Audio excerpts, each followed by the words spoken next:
See a fraudulent or incorrect charge on your Chase checking account. Disputing it promptly is key to getting your money back.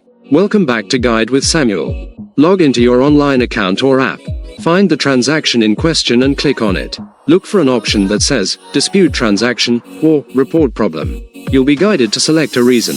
I didn't make this purchase, the amount is incorrect, or I didn't receive the goods, services. Provide any details you have. Chase will typically issue a provisional credit while they investigate, which can take up to 90 days. My crucial pro tip, call immediately for clear fraud.